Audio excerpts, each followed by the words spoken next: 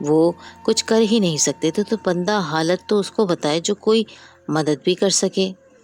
School جاتے ہوئے اس درویش کے سائڈ پر جو بورڈ لگا تھا اس سے پڑھا تو اس پہ لکھا تھا کہ نہ صرف لوگوں کے ہاتھ دیکھتا ہے بلکہ لوگوں کے مسئلے مسائل بھی دور کرتا ہوں، شادی کی بندش کو ختم کروائیں۔ جب میں نے یہ لائن پڑھی تو میں حیران رہ گئی۔ میں نے کہا کہ اگر اس کو پتہ چل گیا کہ میری شادی کبھی نہیں ہوگی تو اس کو یہ بھی پتہ ہوگا کہ پھر اس کا حل کیا کرنا ہے، لیکن حل کرنے کے لیے بھی تو وہ پیسے ہی لیتا ہوگا، اور فی الحال میرے پاس تو پیسے نہیں تھے۔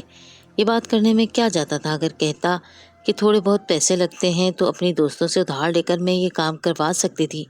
میں نے بات کرنے کے بارے میں سوچ لیا اور یہ بھی سوچ لیا میں ضرور بات کروں، لیکن جس دن میں اس کے آستانے پر جانے کا سوچا اسی دن میں نے دیکھا کہ میری چچی ساتھ والے رنگ ساز کی دکان پر بیٹھی تھی۔ میں حیران ہو گئی اور وہاں سے پلٹ گئی۔ درویش نے بھی مجھے دیکھ لیا کہ یہ پلٹ گئی ہے، کیونکہ میں چچی کے سامنے وہاں پر نہیں جا سکتی تھی۔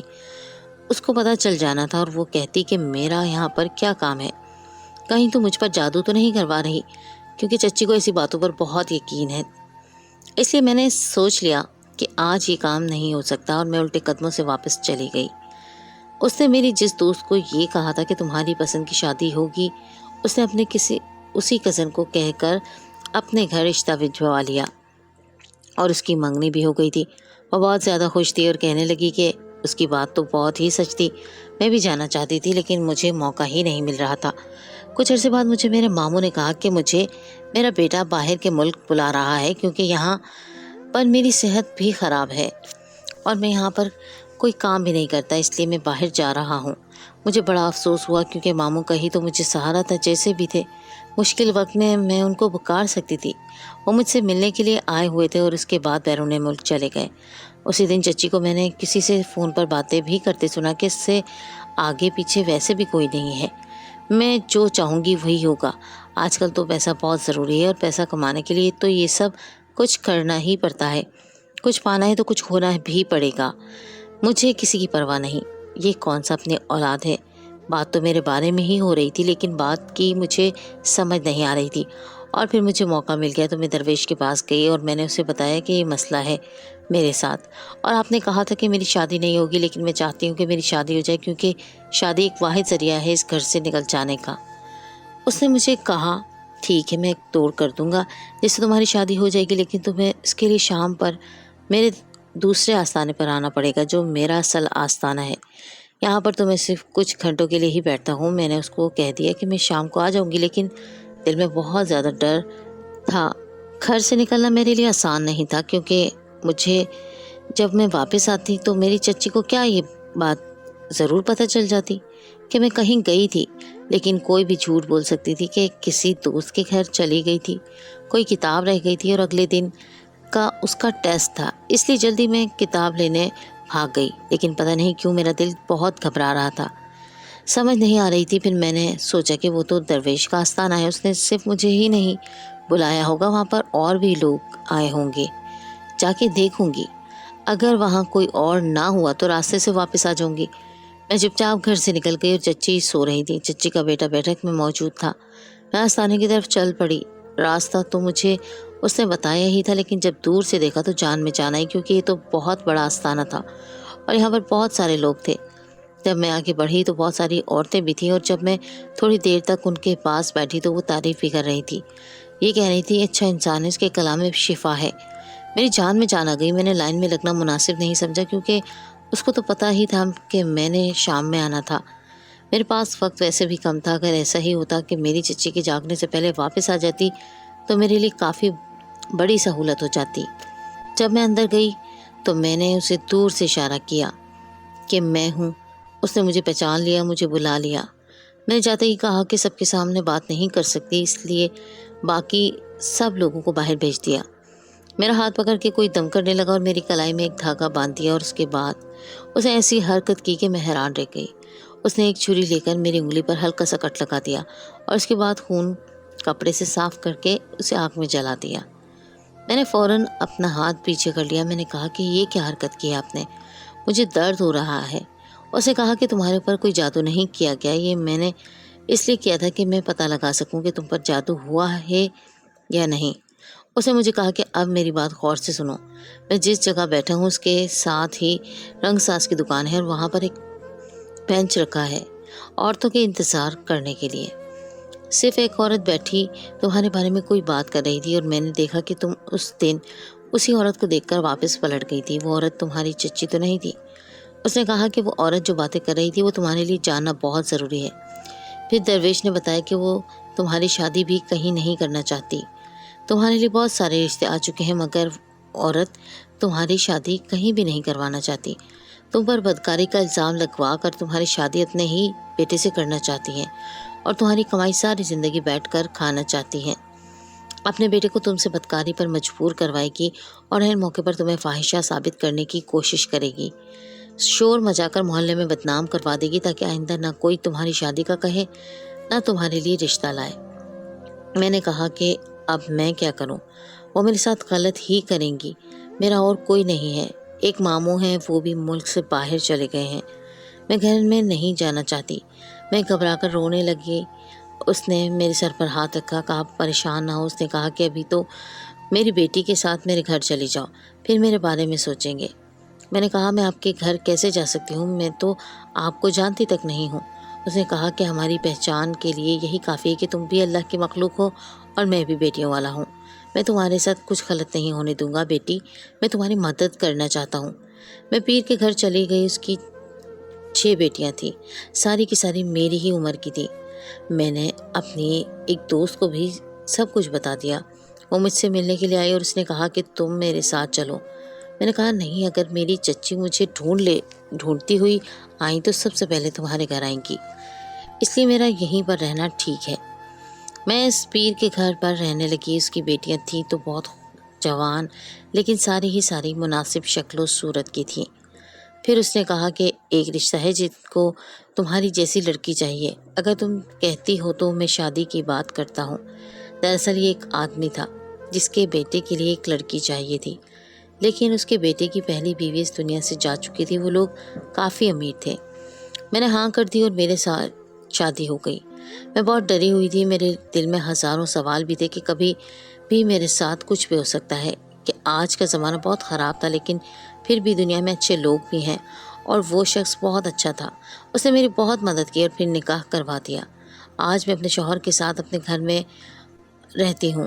میرے شوہر کی شادی ہو چکی تھی پر بیوی مر گئی تھی، اس لیے اسے کوئی رشتہ نہیں دے رہا تھا، لیکن مجھے پا کر وہ بہت زیادہ خوش اور مطمئن ہو گیا کیونکہ میری پہلی کوئی شادی بھی نہیں ہوئی اور میں خوبصورت بھی تھی اور اس سے عمر میں بھی 5 سال چھوٹی تھی، اس لیے مجھے اس نے ہاتھ کا چلا بنا کر رکھا تھا اور میں بہت زیادہ خوش تھی۔ میں نے اس کو بھی اپنے بارے میں سب کچھ بتا دیا۔ اس نے کہا کہ تمہاری چچی اگر یہاں آئیں تو مجھ سے برا کوئی نہیں ہوگا۔ میں اس کو ایسا سبق سکھاؤں گا کہ وہ ساری زندگی یاد رکھیں گی۔ اب تم میری بیوی ہو، اس کی کچھ نہیں لگتی۔ اس بات کو 6-7 مہینے ہو گئے اور میری چچی تک یہ خبر پہنچ گئی۔ وہ لوگوں کو یہی کہتی پھرتی ہے کہ میں گھر سے بھاگ گئی اپنے کسی عاشق کے ساتھ۔